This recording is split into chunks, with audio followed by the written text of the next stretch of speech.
The hum of the hospital was a living thing, a constant low-grade thrum of controlled chaos. It was a sound Dr. Eris Thorne usually found comforting, the rhythmic pulse of healing and purpose. But today, it felt like a countdown. Each beep of a distant monitor, each squeak of a gurney wheel on linoleum was a tick of a clock she couldn't see but felt in the marrow of her bones. Her attention was fixed, not on the polished floors or the scurrying nurses, but through the reinforced glass of the infectious disease ICU. Inside, a man lay intubated, his body a battlefield. The enemy was a new, hyper-aggressive strain of bacterial meningitis, one that laughed at first-line antibiotics and raced through the system with the speed of a wildfire. Aris had been at his bedside for 36 of the last 48 hours, a silent general watching her defenses crumble. "Any change?" a soft voice asked beside her. It was Maria, the patient's wife, her face a pale, tear-streaked mask of exhaustion. Aris turned, forcing a gentle expression she was far from feeling. "He's stable, Maria. That's a good thing. His vitals are holding steady for now. We're doing everything we can." It was the standard line, the one they taught in med school to offer comfort without offering false hope. It tasted like ash in her mouth. "Everything?" Maria whispered, her gaze fixed on her husband. "It doesn't feel like everything." The words struck Aris with the force of a physical blow because she knew Maria was right. They were fighting a losing war with outdated weapons.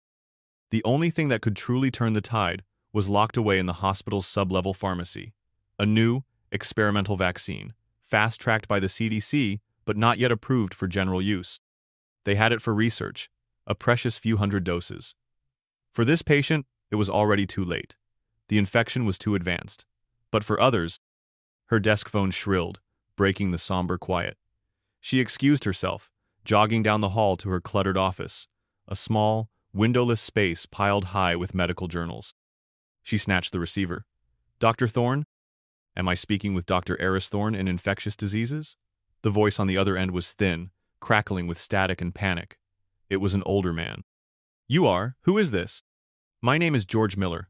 I'm calling from Havenwood." The name registered instantly.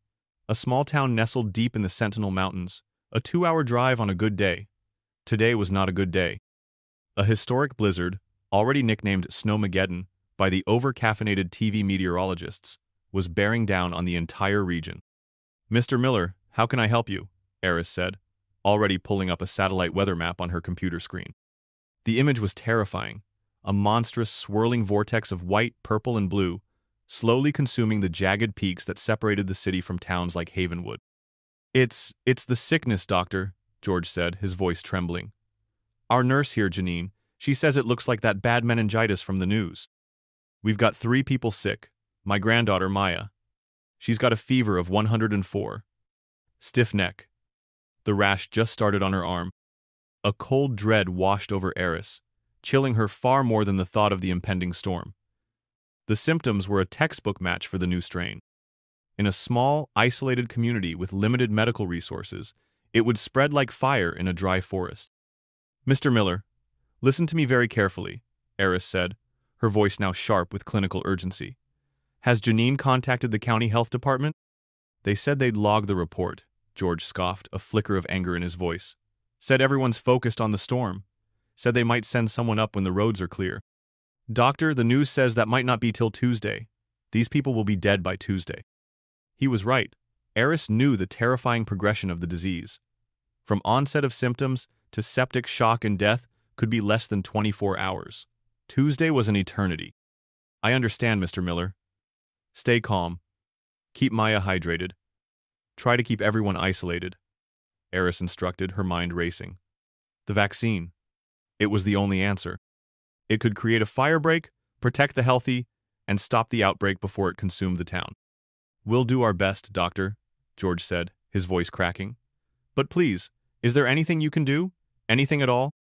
The raw desperation in his plea echoed in her ears long after she hung up the phone.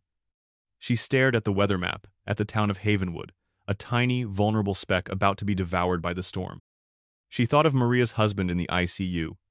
She thought of Maya Miller, a girl she'd never met, burning with fever in the mountains. And she thought of her brother, Daniel. Preventable. The word was a ghost that had haunted her for 20 years. This time, it would be different. This time, she would do something. Without a second thought, she grabbed her coat and stormed out of her office, her destination clear. The top floor, the executive suite, the office of Dr. Wallace Sterling. The chief of medicine's office was a shrine to his own importance. The air was cool and smelled faintly of leather and lemon polish. A vast mahogany desk, clear of all but a single, perfectly aligned blotter and a silver pen set, separated him from the world. The walls were covered in framed diplomas and awards, a testament to a long career spent climbing the ladder of hospital administration. Dr. Wallace Sterling himself sat behind the desk, a man whose posture was as rigid as his adherence to protocol. He looked up from a spreadsheet as Eris entered without knocking, his thin lips tightening in disapproval. "Dr. Thorne," he said, his voice as cool as the room's temperature, "to what do I owe this unscheduled intrusion?" Eris didn't waste time with pleasantries. She strode to his desk, her hands planted firmly on its polished surface, and laid out the situation in Havenwood with the rapid-fire precision of a doctor in a trauma bay. She spoke of the call, the symptoms, the number of sick, the impending storm, and the town's complete isolation. Sterling listened with a placid, almost bored expression, steepling his fingers under his chin. When she finished, a heavy silence filled the room. "An unfortunate situation, to be sure," Sterling said finally, his voice devoid of any real empathy. "But hardly an unprecedented one. Rural communities are often at a disadvantage in these types of weather events." "Disadvantage?" Eris repeated, incredulous. "Dr. Sterling, this isn't about a power outage. This is a lethal outbreak. We have the means to stop it. I'm formally requesting authorization to transport a supply of the V17 vaccine to Havenwood immediately. 50 vials. It's all they'll need." Sterling leaned back in his leather chair, which sighed in protest. "Dr. Thorne, let's engage in a brief thought experiment. You are asking me, as the Chief of Medicine and Risk Management Officer of this institution, to sanction an unsanctioned, off-label use of an experimental biological agent." He picked up his silver pen, tapping it lightly on the desk. "You are asking me to authorize the transport of this high-value, temperature-sensitive asset in a hospital vehicle, driven by a senior attending physician, directly into the path of what the National Weather Service is calling a once-in-a-generation blizzard." He paused, letting his words hang in the air. "The liability, Eris, is astronomical. What happens if you crash? We lose the vaccine, which is federal property, by the way. We lose a hospital vehicle. And, forgive me for being so blunt, we risk the life of a valuable, if sometimes impetuous, staff member. From a risk management perspective, it is an indefensible action." Rage, hot and potent, surged through Eris. "From a human perspective, it's indefensible not to. We are doctors. We took an oath. Are we just going to sit here and let an entire town get sick and die because of your liability concerns? We are a hospital, not a charity, and not a disaster relief agency," Sterling retorted, his voice hardening. "We have procedures for a reason. They exist to prevent costly mistakes and reckless behavior. The correct protocol is to notify the State Department of Health, which I have already done. They will coordinate a response when the storm has passed, and it is safe to do so." "When it's safe, they'll be coordinating a morgue," Eris shot back, her voice rising. "There won't be anyone left to save." "The state has already issued a travel ban on all mountain passes, effective in less than 3 hours. This is our only window." "And that window is closed?" Sterling said with an air of finality. He stood up, a clear dismissal. "My decision is final, Dr. Thorne. You are to stand down. Focus on your patients here. I trust I have made myself perfectly clear." Eris stared at him, at his smug, unyielding face. He was a wall of protocol, a fortress of bureaucracy. There was no reasoning with him. He was not a doctor anymore. He was an administrator, a risk manager, a man who saw lives as numbers on a spreadsheet. She turned and walked out of the office without another word, the sound of her own heartbeat pounding in her ears. Sterling's voice followed her out the door. "And Eris? Don't even think about doing something foolish." But it was too late. The thought was already there, fully formed and hardening into resolve. Later that evening, the hospital had settled into its nighttime rhythm. The storm had begun in earnest, lashing against the windows with a furious intensity. Eris found herself in a quiet, deserted hallway on the pediatric wing, staring out at the blizzard obscuring the city lights. The swirling snow was hypnotic, pulling her back in time. The memory was sharp, undimmed by 20 years. She was 14, sitting on a hard plastic chair in a hospital waiting room that smelled of antiseptic and fear. Her parents sat huddled together, her mother weeping softly into her father's shoulder. Eris just stared at the scuffed linoleum floor, tracing the patterns with her eyes, trying to make sense of the incomprehensible. Daniel, her 10-year-old brother, had woken up with a headache. By evening, he was delirious with fever. Now he was in a room down the hall, surrounded by doctors and machines. A doctor in a white coat, his face grim, finally came out to speak to them. The words were a blur of medical jargon.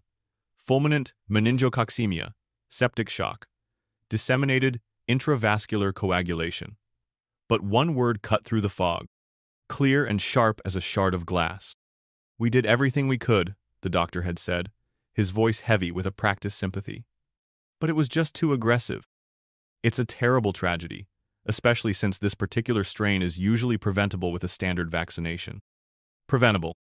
The word echoed in the present, a ghost whispering in her ear. She closed her eyes, the image of Daniel's small, freckled face vivid in her mind. He had been a whirlwind of energy, of laughter, of life, and he was gone because of a tiny, unseen organism that could have been stopped. She opened her eyes, her reflection staring back at her from the storm-lashed window. Her expression was set, her jaw tight. She would not let another family feel the helpless agony hers had. She would not let history repeat itself. Sterling and his protocols could go to hell. She turned from the window and walked with a newfound purpose towards the hospital's lower levels, towards the pharmacy where the vaccine was kept. The hospital's main pharmacy was a brightly lit fortress of glass and steel, but Eris was headed for the sub-level supply depot, a labyrinth of quiet, sterile corridors where the high-value medications were stored. This was Carol Jenkins' domain. For 40 years, Carol had been the head nurse of Central Supply, a woman who knew the hospital's secrets better than anyone. She was tough, pragmatic, and nearing a well-deserved retirement. She was also Eris's only hope. Eris found her in the quiet of the depot, conducting a final inventory check. Carol looked up, her tired eyes crinkling at the corners. "Still here, Eris? Thought you'd have gone home to ride out the storm." "I can't, Carol," Eris said, her voice low and urgent. She quickly explained the situation in Havenwood and her confrontation with Sterling. Carol listened patiently, her expression growing more and more grim. When Eris finished, she let out a long, slow sigh. "Wallace Sterling," she said, shaking her head. "That man has a rulebook where his heart should be. I'm not surprised. But Eris, what he said is true. He'll crucify you for this. He'll end your career before it's even properly begun. They'll pull your license, blacklist you. You'll never practice in this state again. What career is worth having if I stand by and let people die?" Eris countered, her voice pleading. "Carol, you've seen it all. You know what this disease can do. I can't just do nothing." Carol studied Eris's face for a long moment, seeing the desperate sincerity in her eyes, the ghost of a past tragedy she knew Eris carried. She saw not a reckless subordinate, but a doctor holding fast to the oath they had all taken. With another sigh, this one of resignation and resolve, she nodded. "You're a stubborn one, Eris Thorne," Carol said, a flicker of a smile touching her lips. "Always have been. All right, let's get you your damn vaccine." What followed was a conspiracy of two, a quiet, tense operation carried out in the hushed corridors of the sleeping hospital. Carol, using override codes and a knowledge of security camera blind spots honed over decades, led Eris to the refrigerated storage unit. The lock beeped softly, and the heavy door swung open, revealing rows of neatly organized medications. On a designated shelf, in a box marked V17 Research Only, were the vials. They looked so small, so innocuous, simple glass bottles filled with a clear liquid. Yet they held the power of life and death. With practiced efficiency, Carol packed 50 vials into the specialized, battery-powered cooler, a sturdy gray box with a digital temperature display. She checked the battery, 100%. Good for approximately 18 hours under ideal conditions. These would be far from ideal. As they made their way towards a little-used service exit, Carol pressed a heavy-duty thermos into Eris's hands. Coffee. Black and strong, just how you like it. She also handed her a pair of thick, worn-looking snow gloves. "They were my husband's. Your hands will thank you." At the exit, Carol placed a hand on Eris's arm, her expression serious. "Be careful out there, you hear me? Call me when you get there. Don't you dare die on that mountain. I won't, Eris promised, her throat tight with gratitude. Thank you, Carol, for everything. Just doing the right thing, Carol said with a shrug. Something our chief of medicine seems to have forgotten how to do. With a final nod, Eris pushed the door open and stepped into the raging blizzard, the precious cooler clutched tightly in her hand. The hospital parking garage was a concrete cavern, echoing with the howl of the wind. Her car, a reliable but aging Subaru Outback she affectionately called the Beast, was already dusted with a layer of snow. She placed the cooler on the passenger seat, carefully securing it with the seatbelt as if it were a child. The digital display glowed a reassuring green. 18. 0. The clock was ticking. As the engine turned over, her phone, which she'd left on the dashboard, buzzed to life. A string of notifications lit up the screen. Missed call, Dr. Sterling. Missed call, Dr. Sterling. Sterling. Voicemail, Dr. Sterling. A new text message appeared. Eris, answer your phone immediately. Do not do anything rash. This is a direct order. She looked at the screen, at his empty threats and hollow commands. With a decisive move, she tossed the phone into the glove compartment and snapped it shut. There was no turning back now. She navigated the Subaru out of the garage and onto the city streets. The world was a chaotic swirl of white. Streetlights cast hazy, ethereal halos in the snow-filled air. The city's usual vibrant energy was gone, replaced by an eerie, muffled silence. She was a fugitive from her own hospital, a lone ship sailing into the heart of a perfect storm. The highway leading out of the city was a gallery of winter's casualties. Cars, their hazard lights blinking like dying heartbeats, were spun out on the shoulders. A jackknifed semi-trailer blocked one lane. Eris gripped the steering wheel, her focus absolute, navigating the treacherous landscape with painstaking care. The Outback's all-wheel drive bit into the snow, providing a fragile sense of security. As she began the ascent into the mountains, the storm escalated from furious to apocalyptic. The snow was no longer falling. It was a solid, horizontal wall of white, driven by a wind that shrieked and moaned. The temperature gauge on her dashboard plummeted. The road, a winding two-lane pass, disappeared completely, forcing her to guess its edges by the line of snow-covered guardrail posts. Her world shrank to the small, cleared arc of her windshield wipers, which fought a losing battle against the accumulating ice. The rhythmic thump-thump of the blades was a frantic, desperate heartbeat against the overwhelming roar of the storm. She rounded a sharp, hairpin turn, her speed reduced to a crawl. And then it happened. The tires hit a patch of black ice hidden beneath the snow. The car, for a terrifying second, felt weightless. The back end swung out, and despite her frantic corrections, the Subaru entered a slow, graceful, and unstoppable slide. There was no violent crash, no screech of metal, just a sickening lurch as the car slid off the road, its nose plowing deep into a massive snowdrift. The engine sputtered, coughed, and died. Silence. A profound, deafening silence descended, broken only by the incessant howl of the wind. Eris sat frozen for a long moment, the adrenaline a metallic taste in her mouth. She tried the ignition again. Nothing. A second time. The engine whined pathetically, then fell silent. The beast was dead. Panic, cold and sharp, clawed at her throat. She was stranded, miles from Havenwood, in the middle of a blizzard of historic proportions. She looked at the vaccine cooler on the seat beside her. Its green light was a beacon in the darkness. The display now read 14, 17. There was no choice, no other option. She had to walk. Getting out of the car was a battle in itself. The wind ripped the door from her hand, slamming it against its hinges. A wall of frigid air and stinging snow assaulted her. Dressed in her city coat, jeans, and fashionable but utterly impractical leather boots, she was woefully unprepared for the elements. She retrieved the cooler, its weight feeling immense in the numbing cold. Slinging the strap over her shoulder, she took a deep, shuddering breath, the icy air burning her lungs. She looked up the invisible road, a white, featureless void. And then, with a prayer she wasn't even sure she believed in, she took her first step. The world was a sensory deprivation chamber of white noise and biting cold. Each step was a monumental effort, her boots sinking deep into the powdery snow, which in some places drifted up to her thighs. The wind was a physical entity, a malevolent spirit that pushed and pulled, seeking to trip her, to steal the precious warmth from her body. Time ceased to be a measurable concept. It was marked only by the burning in her legs, the ache in her shoulder from the cooler's strap, and the slow, agonizing depletion of her body's energy. She focused on small, immediate goals: reach the next gnarled pine tree, get past the hulking shape of a snow-covered boulder, make it to the next bend in the unseen road. Her thoughts became a disjointed loop of survival. Left foot, right foot, breathe, don't fall, keep the cooler steady. The green light of the cooler's display, which she checked obsessively, was a constant reminder of the stakes. 12, 40, 3, 11, 16. Just as a wave of despair threatened to pull her under, a new light cut through the blizzard. Not the soft glow of the cooler, but the bright, piercing beams of headlights.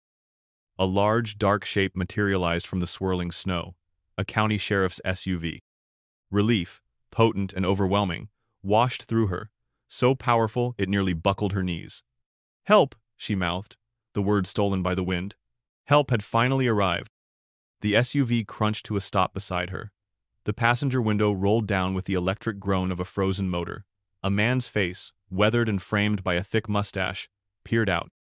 His eyes, however, held no warmth, only a deep-seated weariness and profound irritation.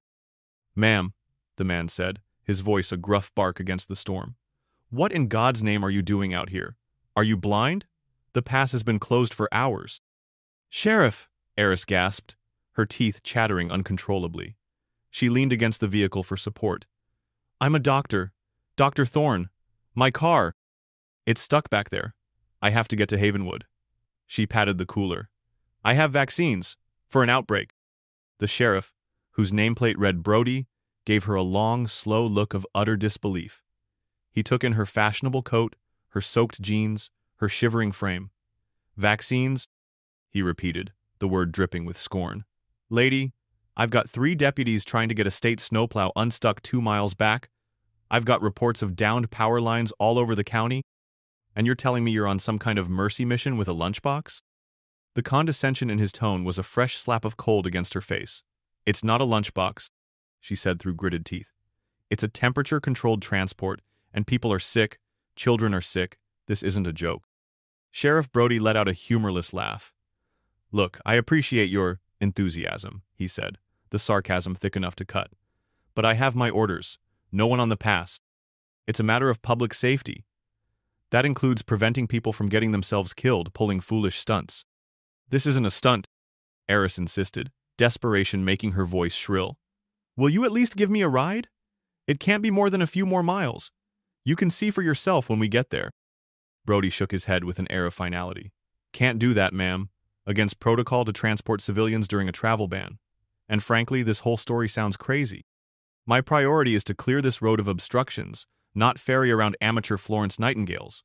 Go back to your car and wait for a tow. I'll radio it in when the storm clears. Maybe Tuesday?" Tuesday. The word was a death knell.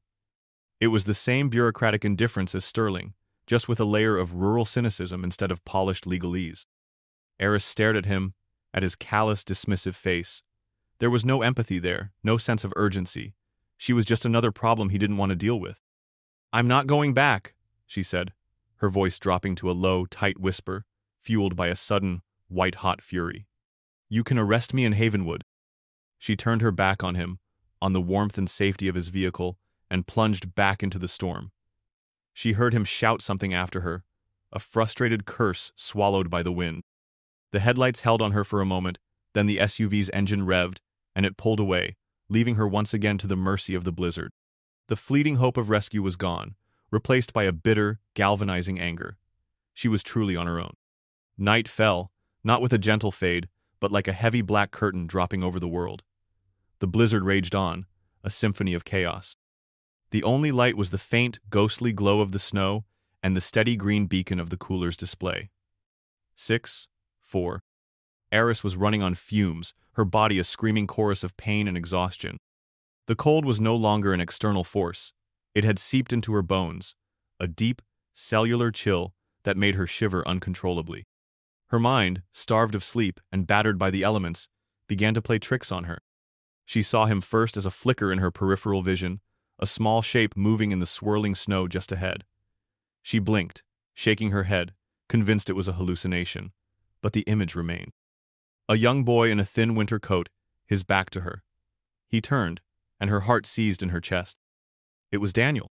His face was pale, his expression unreadable, but his eyes, the same deep brown eyes she saw in her own reflection, seemed to beckon her forward.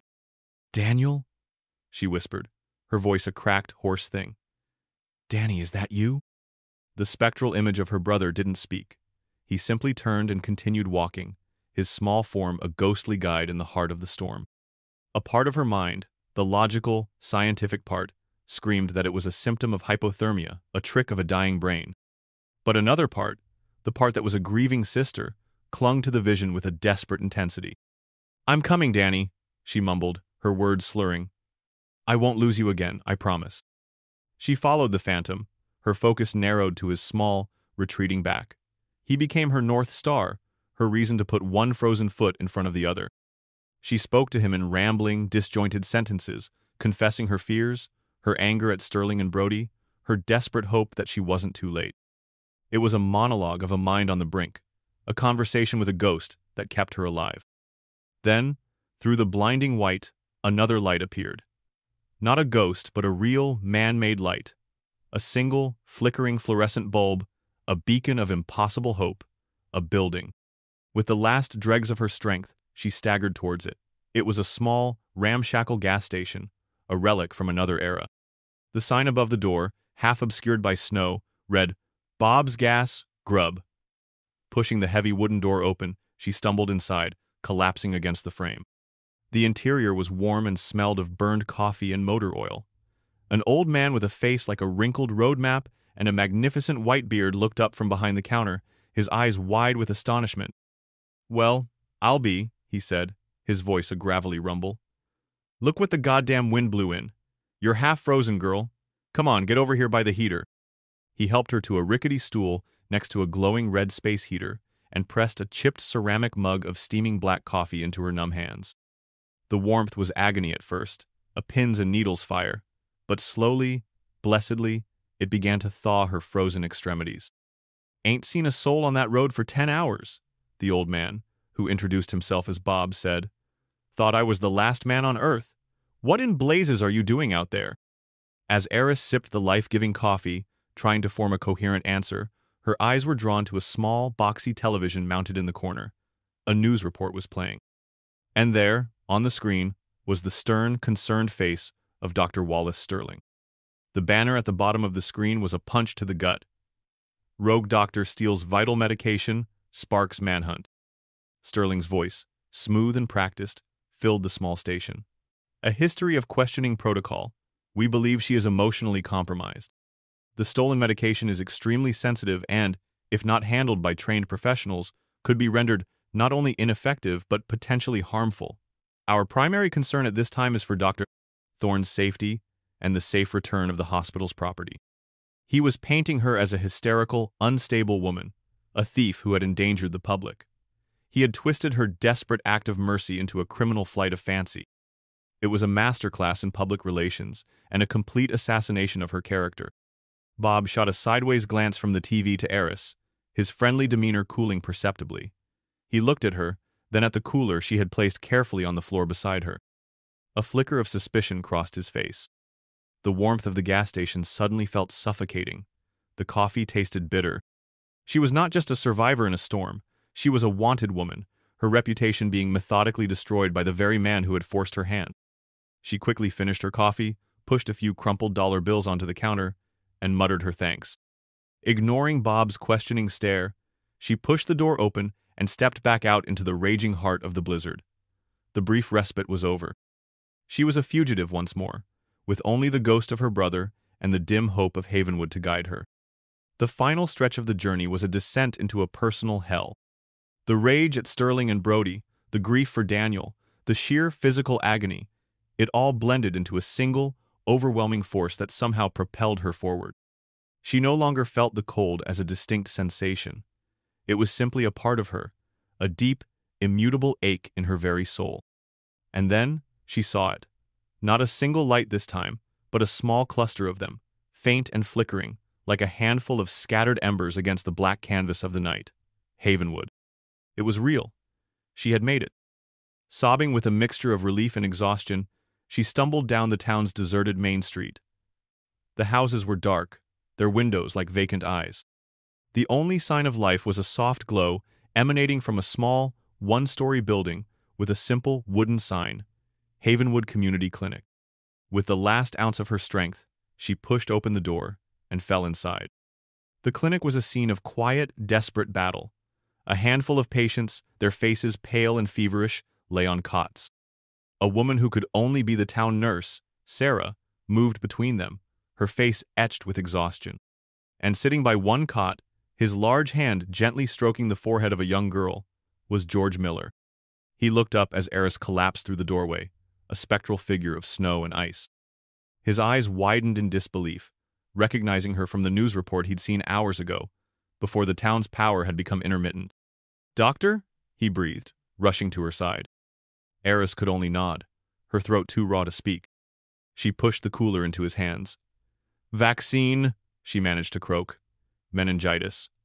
She pointed a shaking finger at the cooler's display. It was flashing red. 03. 3 minutes of battery left. A wave of understanding and awe washed over Sarah's face. She grabbed the cooler, her hands working quickly to open the latches. Inside, nestled in the now tepid gel packs, the 50 vials were intact. "My God," Sarah whispered. "You walked through that? You actually made it." Just as Sarah was preparing the first injection, the clinic doors burst open again, slamming against the wall with a deafening crack. Sheriff Brody stood there, his uniform caked in ice, his face a mask of triumphant fury. And behind him, looking as crisp and unruffled as if he'd just stepped out of his office, was Dr. Wallace Sterling. "Dr. Thorne," Sterling's voice was a whip crack in the small, quiet room. "You are relieved of duty. Hand over that hospital property immediately. You are a reckless, dangerous liability, and you will answer for this." "Ma'am, you're under arrest," Brody growled, taking a step forward, his hand moving towards his handcuffs. "I told you what would happen." But before either man could take another step, George Miller moved. The old Marine, who had been watching in stunned silence, planted himself directly in their path, his back to Eris. He was not a large man, but he seemed to fill the room, his presence as solid and unyielding as the mountains outside.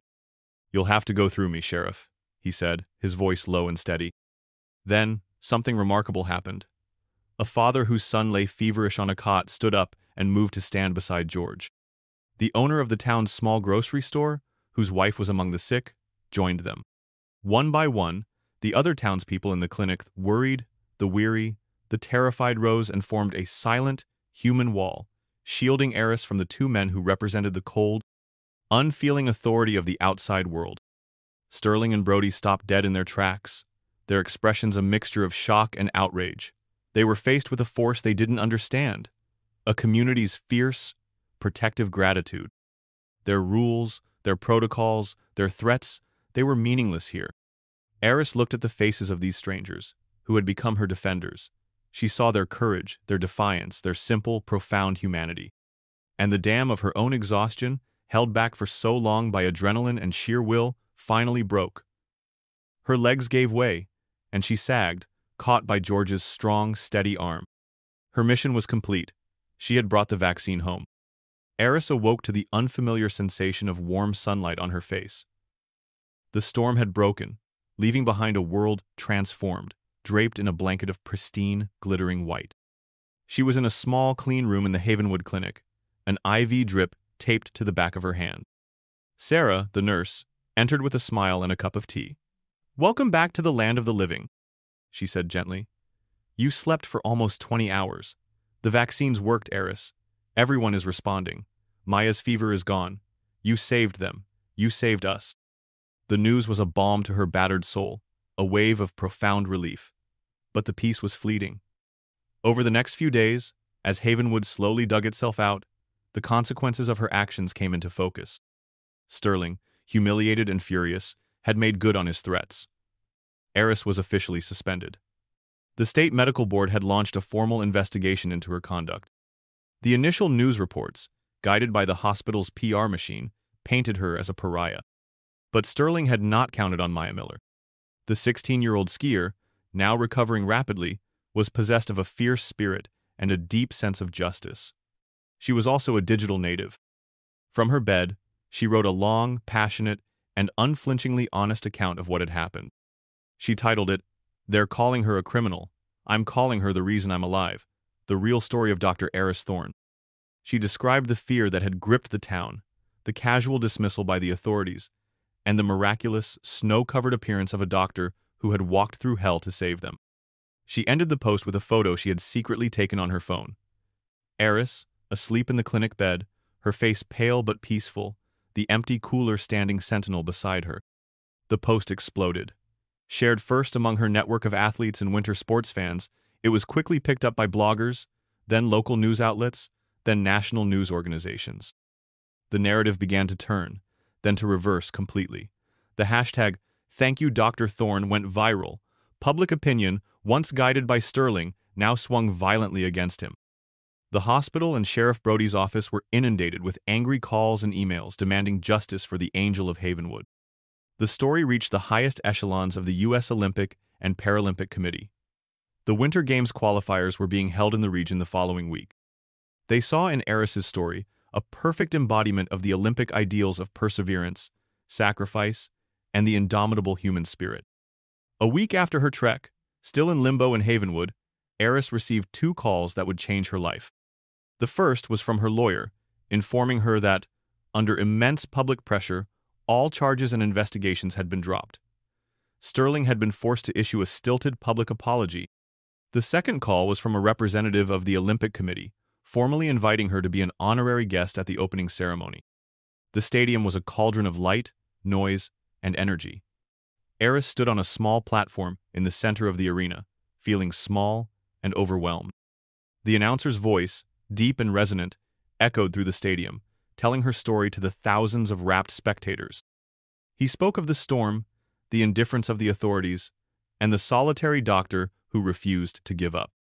When he finished, the stadium erupted in a sustained, thunderous standing ovation that washed over her like a physical wave. Then, a procession of athletes, the nation's best and brightest, marched onto the field. They were led by Maya Miller, her face beaming, her ski team uniform crisp and bright. They were not carrying the official Olympic torch. Instead, each athlete held a smaller, unlit torch.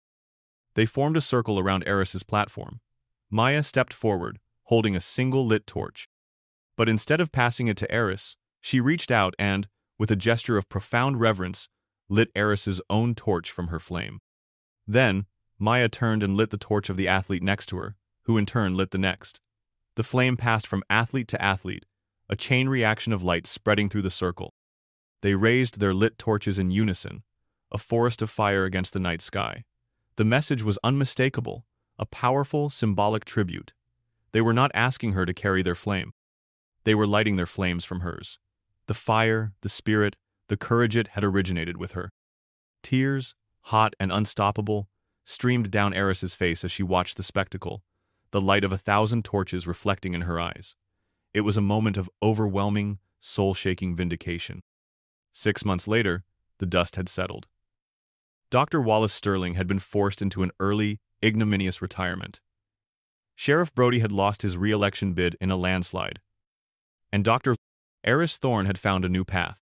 Declining a flood of lucrative offers from prestigious hospitals, she used the donations that had poured in from around the world to create the Daniel Thorne Rural Health Initiative. Her new office was a state-of-the-art mobile medical clinic. Her first stop was a small, forgotten town in the heart of Appalachia, a place much like Havenwood. As she stepped out of the RV into the crisp morning air, a line of patients was already waiting. They looked at her with a mixture of hope and gratitude. A young mother holding a baby with a persistent cough stepped forward. "Are you the doctor?" she asked, her voice shy. Eris smiled, a genuine, peaceful smile that reached her eyes. "Yes," she said, "I am." She had faced the storm, both literal and figurative, and had emerged not just intact but transformed.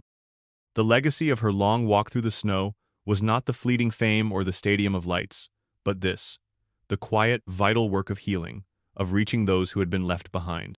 She had found her purpose, not in the gleaming corridors of a city hospital, but here, on the forgotten frontiers of a nation, one patient, one town, one act of defiant compassion at a time.